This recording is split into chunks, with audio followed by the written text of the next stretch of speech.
नमस्कार दोस्तों, मैं रोहित तिवारी आप सभी का आपके अपने YouTube चैनल पर स्वागत करता हूं। उम्मीद करता हूं आप सभी स्वस्थ होंगे और अच्छे होंगे। यदि आप चैनल पर नए आ रहे हैं तो चैनल को सब्सक्राइब करना ना भूला करें, वीडियो को अंत तक देखें और वीडियो आपको अच्छा लगता है, यदि आपको क्वेश्चन समझ में आते हैं कि हाँ अच्छे क्वेश्चन हैं, आपके पेपर के लिए इम्पोर्टेंट हैं, तो आप वीडियो को लाइक भी किया करें ताकि हमें पता चले कि हाँ वीडियो को आप लोगों ने देखा, आपको पसंद आया। उसके बाद में यदि किसी भी क्वेश्चन में आपको कोई प्रॉब्लम है, कोई कन्फ्यूजन है तो कमेंट के माध्यम से पूछ सकते हैं। उसके अलावा ये एक मोबाइल नंबर है,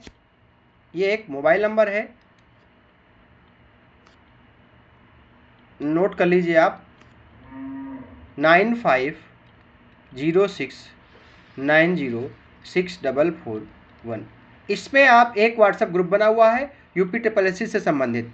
अगर आप उस ग्रुप से जुड़ना चाहते हैं तो जुड़ जाएं, और अगर कोई भी कन्फ्यूजन आपको है तो आप उस पर शेयर भी कर सकते हैं। किसी भी चीज़ की जानकारी प्राप्त करना चाहते हैं तो आप इसी नंबर पे, इसी ग्रुप में जुड़ करके भी प्राप्त कर सकते हैं। आइए हम लोग स्टार्ट करते हैं क्लास। पहला क्वेश्चन कह रहा है, देखिए आप ये क्वेश्चन पे मत जाइए, आप ये देखेंगे कि कितने क्वेश्चन बन रहे हैं। एक एक क्वेश्चन पर 10-10, 15-15 क्वेश्चन बन रहे हैं, ठीक है। आइए पहला क्वेश्चन स्टार्ट करते हैं। 1857 ईस्वी के स्वतंत्रता संग्राम का प्रारंभ उत्तर प्रदेश के किस नगर से और कब हुआ? 1857 ईस्वी के स्वतंत्रता संग्राम का प्रारंभ उत्तर प्रदेश के किस नगर से और कब हुआ? तो सबसे पहले 1857 के बारे में कुछ जानकारी कर लेते हैं। 1857 का विद्रोह क्या था, कैसे हुआ, कब इसके प्रधानमंत्री, कब यहाँ का वायसराय था, सारी जानकारी आप मेरे हिसाब से हम बोल रहे हैं, आप नोट भी करिए, मैं थोड़ा बहुत नोट करता चलूँगा, ठीक है। देखिए, दिसंबर 1856 में सरकार ने पुराने लोहे वाली क्राउन बेस बंदूक के स्थान पर नवीन एन राइफल, क्या पूछा जाता है, क्या नवीन एन राइफल,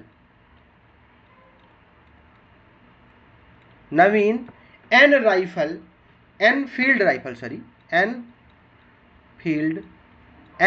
राइफल का प्रयोग का निर्णय किया, ठीक है। अब 19 मार्च ये भी इंपॉर्टेंट है, 19 मार्च 1857 को बैरकपुर छावनी के सिपाही, अब आती है इंपॉर्टेंट चीज, मंगल पांडे ने चर्बी युक्त कारतूस, किसी ने अफवाह उड़ाई थी कि इसमें चर्बी युक्त कारतूस है, तो उन्होंने चर्बी युक्त कारतूस के प्रयोग के विरोध में अपने अधिकारी लेफ्टिनेंट बार्ग एवं सार्जेंट ह्यूरसन को गोली मार दी, ठीक है। उसके बाद में उनको फांसी की सजा दे दी गई। पूछा जाता है कि मंगल पांडे कहाँ के रहने वाले थे, तो इंपॉर्टेंट क्वेश्चन ये आता है कि मंगल पांडे यूपी के गाजीपुर, अब बलिया जिले के रहने वाले थे। तो मंगल पांडे कहाँ के थे? बलिया के थे। कहाँ के थे? बलिया के थे, उत्तर प्रदेश के। अब यहाँ पूछा जाता है कि जो बंगाल की कौन सी छावनी थी, कौन सी इन्फेंट्री थी, तो क्वेश्चन पूछा जाता है 34वीं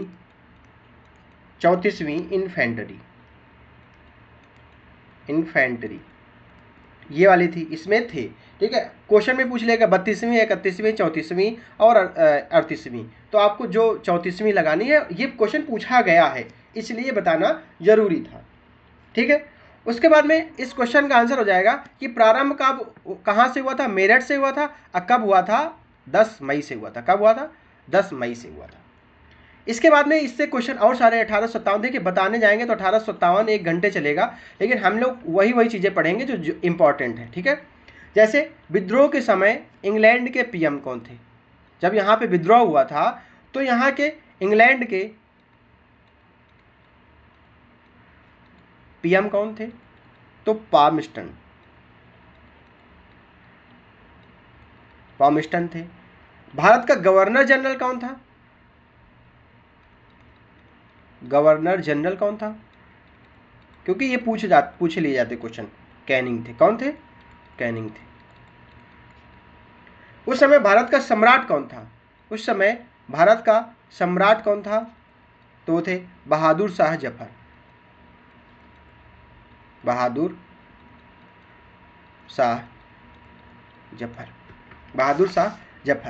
अब यहाँ पे एक चीज इंपॉर्टेंट ये हो जाती है कि 10 मई को ये प्रारंभ हुआ और 11 मई को दिल्ली में अधिकार कर लिया गया। इन स्वतंत्रता संग्रामियों के द्वारा दिल्ली पर अधिकार कर लिया गया। कब? 11 मई को दिल्ली पर अधिकार कर लिया गया। किसके नेतृत्व में? बहादुर शाह सेकंड के नेतृत्व में। बहादुर शाह सेकंड के नेतृत्व में दिल्ली पर अधिकार प्राप्त कर लिया गया। तो ये एक क्वेश्चन था, लेकिन इसमें से 10 से 15 20 क्वेश्चन आपके बन गए। ठीक है, लगभग 4 मिनट यही एक क्वेश्चन खा गया। ठीक है, इसलिए सारी चीजें आपको देखने की जरूरत है। धैर्य से बस आप इसको देखते जाएं, आप देखेंगे कि आपके यूपी स्पेशल के कोई क्वेश्चन छूटने वाले नहीं है। अगला क्वेश्चन, पुष्यमित्र शुंग द्वारा किए गए अश्वमेध यज्ञों का विवरण किस लेख में मिलता है? तो किस लेख में मिलता है? अयोध्या लेख में मिलता है। किस लेख में मिलता है? अयोध्या लेख में मिलता है। धातु का प्रयोग मानव ने किस युग में सीखा? धातु का प्रयोग मानव ने किस युग में सीखा? तो ताम्र युग, इसको कांस्य युग भी कहते हैं। ठीक है, सर्वप्रथम मानव ने किस धातु का प्रयोग किया था? तो किस धातु का प्रयोग किया था? तांबे का प्रयोग किया था। छठी शताब्दी में वर्तमान उत्तर प्रदेश में कितने महाजनपद थे? तो कितने महाजनपद थे? 8। ठीक है, कुल 16 महाजनपद थे। कितने महाजनपद थे? कुल 16, जिसमें से 8 कहाँ पर थे? उत्तर प्रदेश में थे। 8 कहाँ पर थे? उत्तर प्रदेश में थे। अब यहाँ पे जनपद मतलब महाजनपद, ये 8 में 8 की राजधानी पूछ लेता है। 8 महाजनपद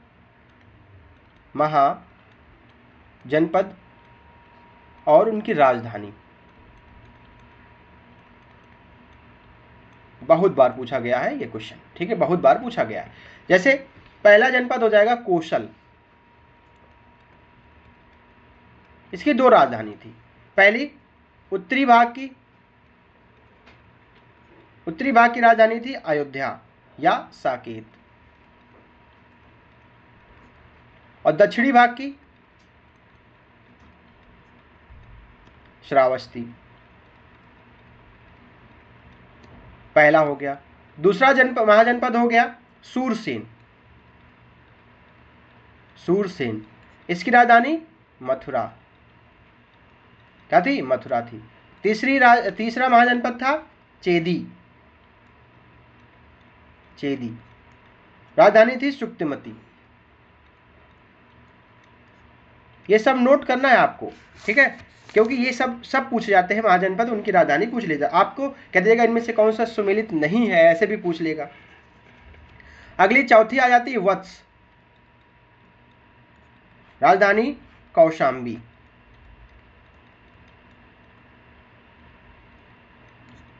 पांचवी हो जाएगी मल्ल महाजनपद था, उसकी राजधानी थी कुशीनगर। इसको रफ कर देते हैं। नोट कर लिया होगा आपने, नहीं नोट किया तो आप बैक करके नोट कर सकते हैं। ठीक है, 5 हो गए।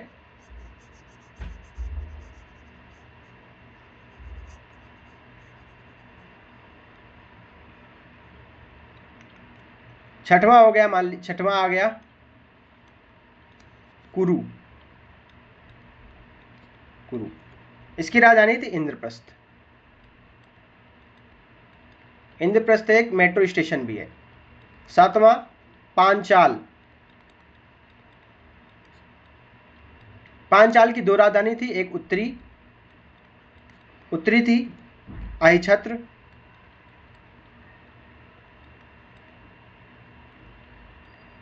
अहिछत्र, दक्षिणी थी, मैं नोट बोल रहा हूं आप समझ लीजिए, काम्पिल, फर्रुखाबाद। ठीक है, 8वां महाजनपद था काशी, राजधानी थी बनारस।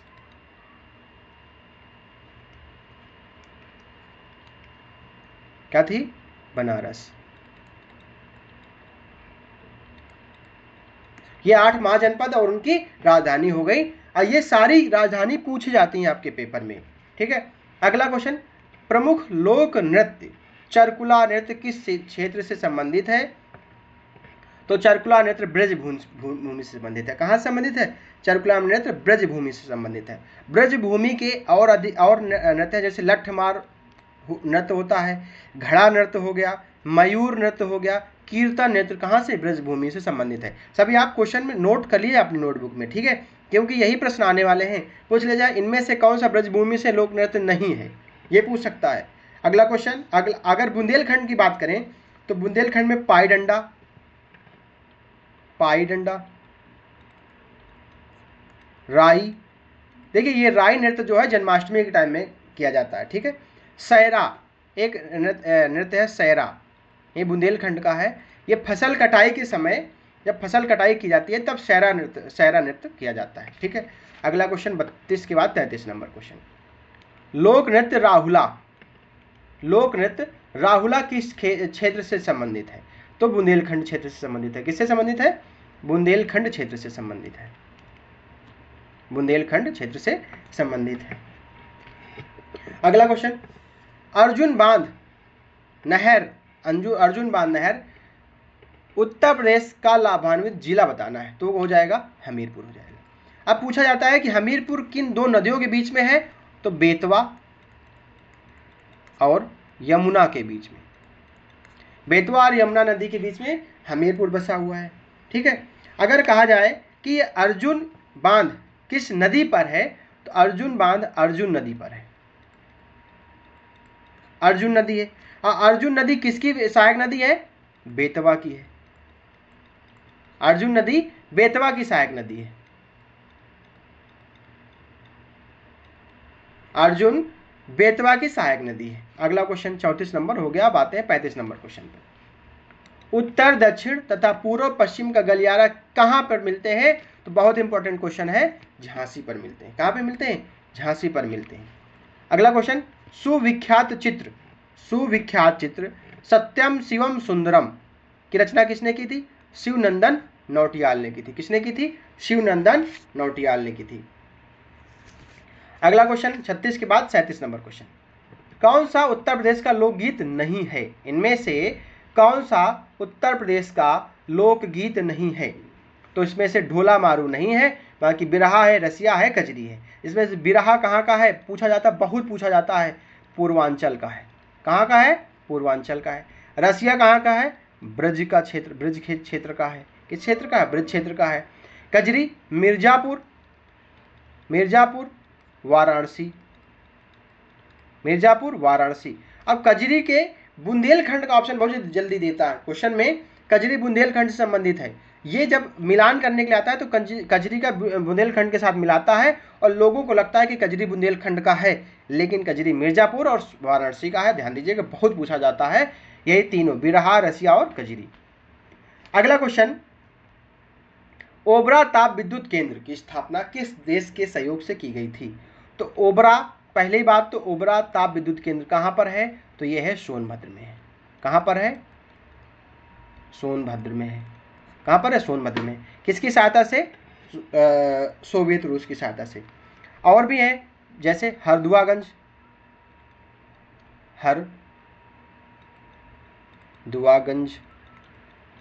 कहां पर है, अलीगढ़ में, ठीक है, अलीगढ़ में। यह सबसे पुराना है, सबसे पुराना किसकी सहायता से, ये भी रूस की सहायता से, ठीक है। अगला पनकी, ये कहां पर है, कानपुर, ये कहां पर है, कानपुर। परीक्षा, ये कहां पर है, झांसी में है। एक और है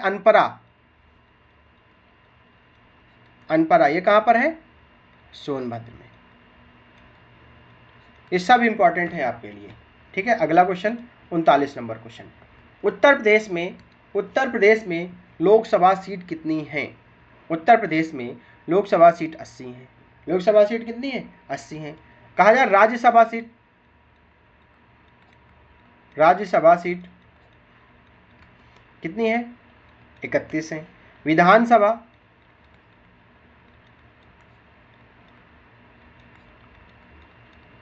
(403) है। विधान परिषद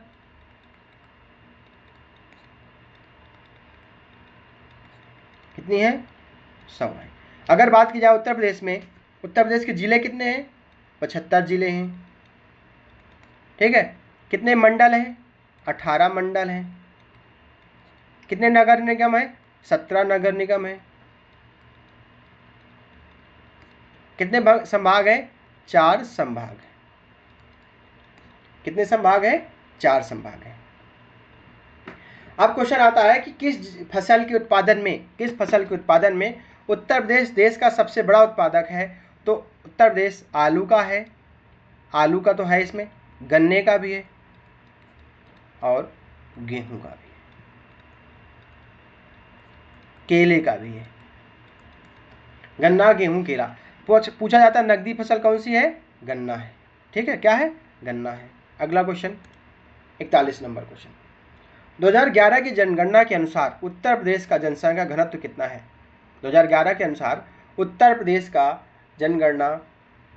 जनसंख्या घनत्व कितना है? तो कितना है? 829 है। कितना है? 829 है। अगर यही बात की जाए कि पूरे भारत का जनसंख्या घनत्व कितना है, तो कितना है? भारत का कितना हो जाएगा? 382 हो जाएगा। 382 हो जाएगा। एक चीज और देख लीजिए कि उत्तर प्रदेश का यूपी का लिंगानुपात बहुत पूछा जाता है पेपर में, कितना है? 912। लेकिन अगर यही बात की जाए भारत की, भारत का लिंगानुपात कितना है? 943 है। 943 है। अब आप बात करें हिंडाल्को स्थापित है।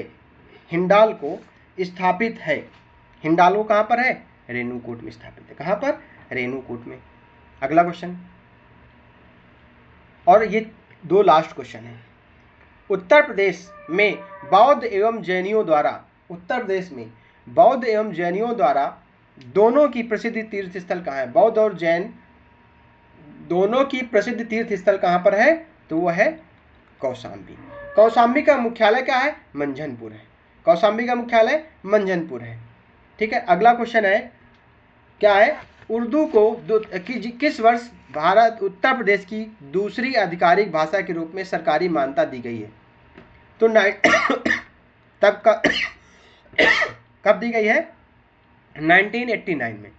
अगर पूछा जाए कि भाषा किस भाग से संबंधित है, संविधान के किस भाग से संबंधित है? किस भाग से संबंधित है? भाग 17 से। किससे? भाग 17 से। अनुच्छेद 343 से लेकर के 351 तक। अनुच्छेद 343 से 351 तक कौन सी अनुसूची है? 8वीं। कौन सी है? 8वीं है। भाग हो गया। अब उसके बाद में पूछा जाता है कि 8वीं अनुसूची पहले कितनी भाषाएं थी? 14 भाषा थी। पहले कितनी भाषाएं थी? 14 भाषा थी। अब कितनी है? टोटल कितनी? 22 भाषा है। अब 22 भाषा कब हुई है, कैसे हुई है, एक बार थोड़ा सा जानकारी कर लेते हैं। कैसे हुई है, कब हुई है? देखिए,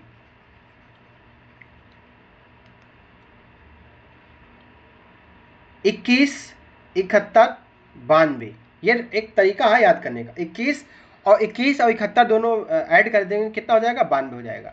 21वें संविधान संशोधन 1967 और 72वें संविधान संशोधन 1992 और 92वें संविधान संशोधन 2003। ये 3 संशोधन हुए। इसमें से पहली 21वें में कौन सी भाषा जोड़ी गई? एक भाषा जोड़ी गई। कौन सी? सिंधी जोड़ी गई थी। कौन सी जोड़ी गई थी? सिंधी जोड़ी गई थी। फिर उसके बाद में 72वें संविधान संशोधन 1992 में 3 भाषा जोड़ी गई। कौन कौन सी? मणिपुरी, कोंकणी,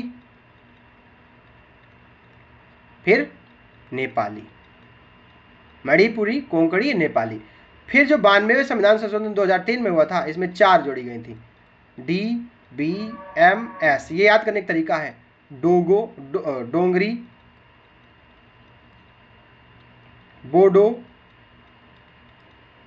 मैथिली और संथाली। ठीक है। इससे बहुत ज़्यादा क्वेश्चन पूछे जाते हैं, बहुत इंपॉर्टेंट है। आप जितना भी वीडियो में है सब अंत तक जरूर देखना शुरू करें, और आप जो चीज़ें यहाँ पे क्वेश्चन में आती हैं उसके अलावा जो चीज़ें लिखाई जाती हैं जो चीज़ें क्वेश्चन से अलग से बताई जाती हैं उनको अपनी नोटबुक में ज़रूर लिखा करें।